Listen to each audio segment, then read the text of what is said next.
બોલો બોલો. હાલો. હાલો. શું થયું? સારું થઈ ગયું? હા ઓ સારું થઈ થઈ ગયું. કઈ વાંધો નહીં.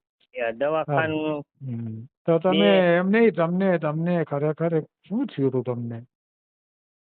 મને 12-13 દી તાવ આવતો હતો. બરોબર. મેળે આવતું નતું. બરોબર.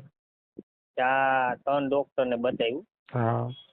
બે બે બે ડોક્ટરે બાટલા ચડાવ્યા, બે ને બીજાએ 2 ચડાવ્યા, 2 ઇન્જેક્શન 2 માર્યા ને ઓને માર્યા. બરોબર. તો મેળે આવતું નતું. શું થતી તકલીફ? તકલીફ આખું શરીર દુખતું અને તાવ જાતો નહીં. સવારે હોય તો બપોર પછી આવે, નકર આવે આખો દી 1-2 વાર આવી જાય. બરોબર. હવે આપણી સારવાર તો કેટલા દિવસ કરી? એટલે તમને 2 દિવસ. મેં તમને ખાલી ખાવા પીવામાં ફેરફાર કરી દીધો, બરોબર ને? હા, ખાવા પીવાનો ફેરફાર કર્યો, તમને કેટલા દિવસમાં સારું થઈ ગયું? ખાવા પીવામાં ફેરફાર કર્યો 2 દિવસમાં. 2 દિવસમાં સારું થઈ ગયું ને? હા. સંદીપભાઈ, લોકોને તમે શું કહેશો? દવાખાને જવાય, બાટલા ચડાવાય, ઇન્જેક્શન ન લેવાય કે કરાય. આ રસ્તો કરાય? ન કરાય. પાછો આવવા દેવો હોય તો કરાય, હા, બાકી ન બસ. આવવા દેવો હોય તો આ કરાય.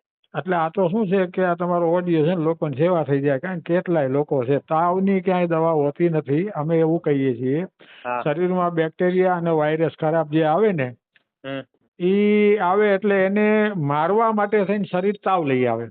હમ હવે તાવ લઈ આવે ને એની કોઈ દવા જ નથી હોતી. એને તાવ આવવા દેવો જોઈએ તો બેક્ટેરિયા અને વાયરસ. તમે હા. 4 દવાખાના ફર્યા કે 3 દવાખાના ફર્યા, 15 દિવસ હેરાન થયા, અને અંતે તો તમારે પાછું રસ્તો તો આ જ પકડવો પડ્યો.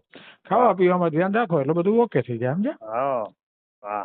સરસ મજાની તમારે રજૂઆત કરી ને એ બદલ તમારો ખૂબ ખૂબ આભાર. હા. બસ.